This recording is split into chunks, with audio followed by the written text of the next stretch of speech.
નમસ્કાર. આકાશવાણી અમદાવાદ વડોદરા પ્રાદેશિક સમાચાર હિના મોદી વાંચે છે. સૌપ્રથમ મુખ્ય સમાચાર.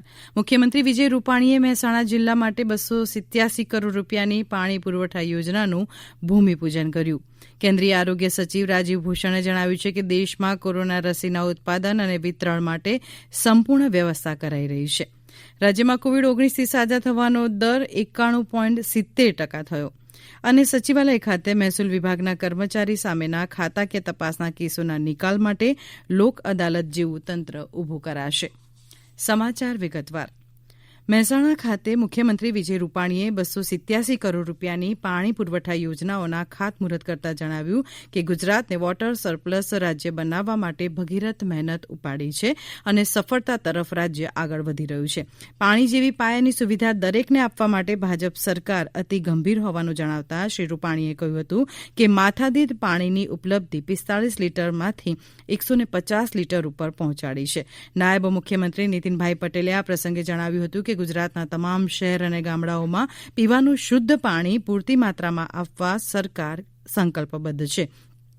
નળ સે જળ યોજના હેઠળ રાજ્યના 6 કરોડ 30 લાખ પૈકી 4 કરોડ નાગરિકોને પીવા માટે નર્મદાનું પાણી મળતું થયું છે. વધુમાં તેમણે ઉમેર્યું હતું કે 1995ના વર્ષથી ખેડૂતોના વીજ બિલમાં વધારો કરવામાં આવ્યો નથી. ઉપરાંત ઉત્તર ગુજરાતમાં ટ્યુબવેલનું વેઇટિંગ લિસ્ટ પૂર્ણ કરી 2 લાખ ટ્યુબવેલ માટે મંજૂરી આપવામાં આવી છે. આરોગ્ય સચિવ રાજીવ ભૂષણે કહ્યું છે કે કોરોના રસીનું ઉત્પાદન વિરાટ સ્તર ઉપર હાથ ધરવાની તૈયારીઓ પૂર્ણ કરી લેવામાં આવી છે અને દેશવ્યાપી વિતરણનો માર્ગ નકશો પણ તૈયાર છે. તેમણે ઉમેર્યું કે ભારતમાં 6 જેટલી રસી વિકાસ હેઠળ છે, જે પૈકી એકાદ વેક્સિન થોડા સપ્તાહમાં લોકઉપયોગ માટે ઉપલબ્ધ બનશે.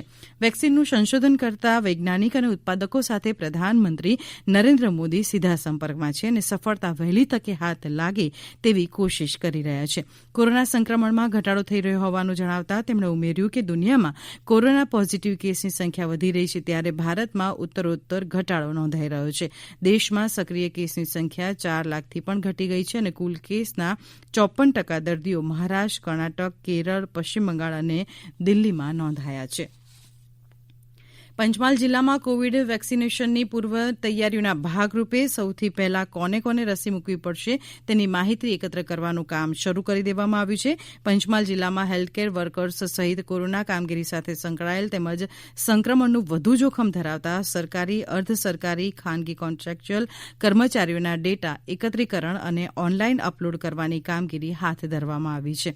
ડેટા એકત્ર કરવા માટેના વિશેષ સોફ્ટવેર કોવિન વેક્સિન ઇન્ટેલિજન્ટ નેટવર્કનો ઉપયોગ કરાઈ રહ્યો છે. જિલ્લા કલેક્ટર અમિત અરોરાએ સૂચના આપી છે કે કોરોના સંક્રમણનું જોખમ ધરાવતી કોઈ વ્યક્તિ નોંધણીમાંથી બાકાત રહી ન જાય તે ખાસ જોવું. આ ઉપરાંત વેક્સિનેશનના sessions management, supply chain management, cold storage management, event software, cold storage ખાતે રિમોટ ટેમ્પરેચર મોનિટરિંગ સહિતની વ્યવસ્થાઓની વિગતવાર માહિતી મેળવતા જરૂરી દિશા નિર્દેશ પણ તેમણે આપ્યા હતા. રાજ્યમાં કોરોના વાયરસના સંક્રમણનું પ્રમાણ ધીમે ધીમે ઘટી રહ્યું છે, ત્યારે રાજ્યમાં સાજા થવાનો દર 91.70% પહોંચ્યો છે. અત્યાર સુધીમાં રાજ્યભરમાં કુલ 2,03,111 દર્દીઓએ કોરોનાને માત આપી છે, તો ગઈકાલે 1,325 નવા દર્દીઓ નોંધાયા છે. ગઈકાલે 1,531 દર્દીઓ સાજા થતાં તેમને હોસ્પિટલમાંથી રજા પણ અપાઈ છે. કોરોના ટેસ્ટિંગની ક્ષમતા પણ વધારવામાં આવી છે. રાજ્યમાં 60,875 ટેસ્ટ ગઈકાલે કરવામાં આવ્યા હતા. જિલ્લાની વાત કરીએ તો ગઈકાલે અમદાવાદમાં 278 કેસ પોઝિટિવ નોંધાયા, સુરતમાં 184, વડોદરામાં 130 અને રાજકોટમાં 88 કેસ પોઝિટિવ નોંધાયા છે.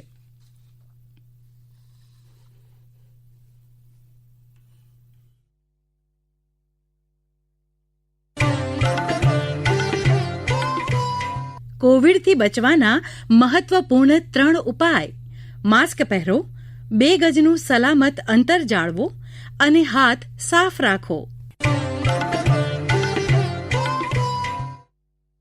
આ પ્રાદેશિક સમાચાર આપ આકાશવાણી અમદાવાદ વડોદરા કેન્દ્ર પરથી સાંભળી રહ્યા છો. કેન્દ્રીય મંત્રી મનસુખ માંડવિયાએ જણાવ્યું છે કે દરેક નાગરિક સ્વસ્થ હશે તો જ દેશનો વિકાસ સંભવ બનશે. ગુજરાત રાજ્ય યોગ બોર્ડ દ્વારા આયોજિત ઓનલાઈન યોગ સ્નેહ મિલન કાર્યક્રમમાં બોલતા શ્રી માંડવિયાએ ઉમેર્યું હતું કે પ્રધાનમંત્રી નરેન્દ્ર મોદીએ વિકાસની સાથે સ્વાસ્થ્યને જોડવા માટે કરેલી અદભુત પહેલનો દુનિયામાં જોટો જડે તેમ નથી. તેમણે રાજ્યના નાગરિકોને યોગ ક્રિયામાં જોડાવા માટે અનુરોધ કર્યો હતો.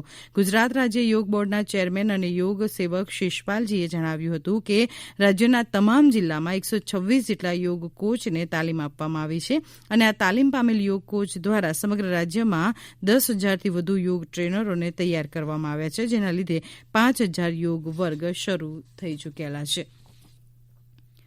ભરૂચના સાંસદ મનસુખભાઈ વસાવાને વર્લ્ડ ટેલેન્ટ ઓર્ગેનાઇઝેશન દ્વારા લોકસેવાની ઉમદા કામગીરી બદલ એવોર્ડ એનાયત કરાયો છે. આ સંસ્થા અમેરિકાના ન્યૂ જર્સી ખાતે કાર્યરત છે. સતત 6 વખતથી લોકસભામાં ચૂંટાતા મનસુખભાઈ વસાવાને તેમની સામાજિક, રાજકીય અને સમાજના વિકાસમાં ઉમદા રચનાત્મક સેવાકીય કાર્યો બદલ આ એવોર્ડ એનાયત કરવામાં આવ્યો છે. ઉલ્લેખનીય છે કે વર્લ્ડ ટેલેન્ટ ઓર્ગેનાઇઝેશન કંપનીના ફાઉન્ડર મિહિર બ્રહ્મભટ્ટ અને તેમના ડેલિગેશન અને વિશેષ વ્યક્તિઓની ઉપસ્થિતિમાં એવોર્ડ એનાયત કરવામાં આવ્યો છે. રાજ્ય સરકાર સચિવાલય ખાતેના મહેસૂલ વિભાગના વર્ગ 3 અને વર્ગ 4ના સરકારી કર્મચારીઓ સામેની ખાતાકીય તપાસના કેસોના ઝડપી નિકાલ માટે લોક અદાલત જેવું તંત્ર ઊભું કરશે. મહેસૂલ મંત્રી શ્રી કૌશિકભાઈ પટેલે જણાવ્યું હતું કે મહેસૂલ વિભાગ દ્વારા મહેસૂલી પ્રક્રિયાને વધુ વેગવાન બનાવવાનો નિર્ધાર કરાયો છે, જેના ખૂબ જ સારા પરિણામો પણ પ્રાપ્ત થઈ રહ્યા છે.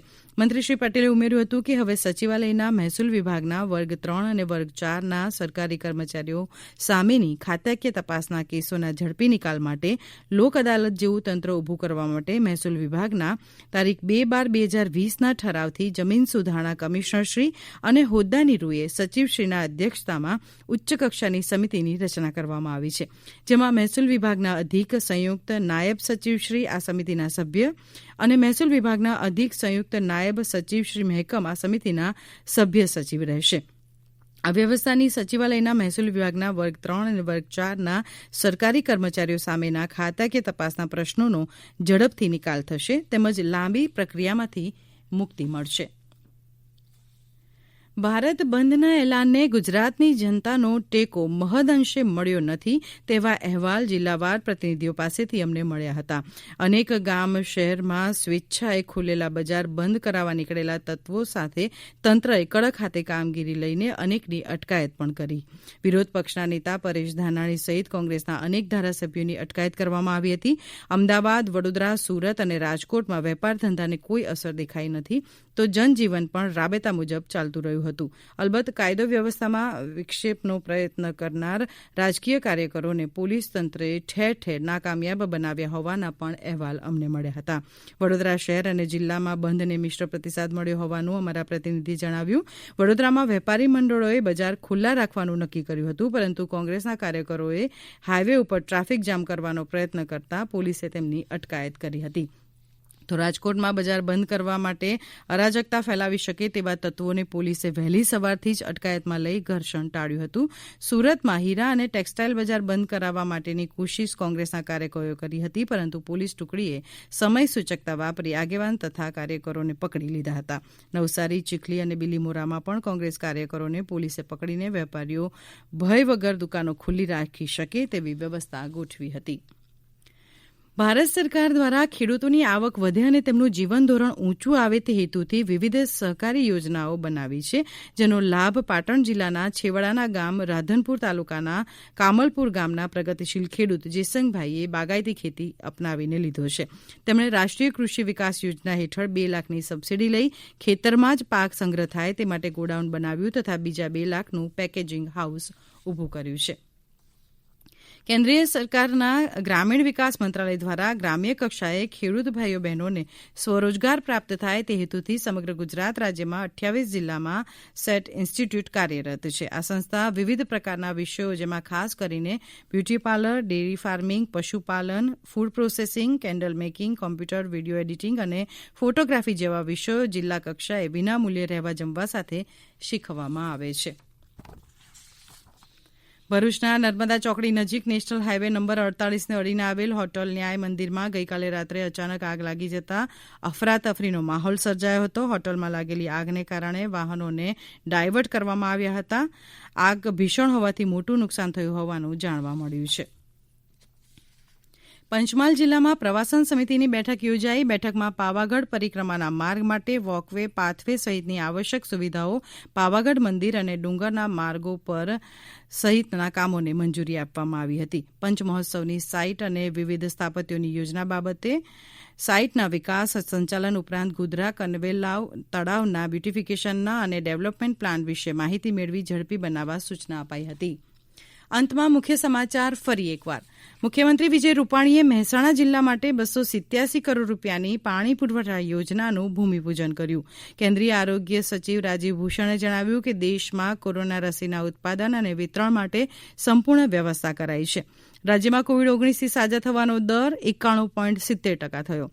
અને સચિવાલય ખાતે મહેસૂલ વિભાગના કર્મચારી સામેના ખાતાકીય તપાસના કેસોના નિકાલ માટે લોક અદાલત જેવું તંત્ર ઊભું કરાશે. આકાશવાણી અમદાવાદ વડોદરા કેન્દ્ર પરથી પ્રાદેશિક સમાચાર પૂરા થયા.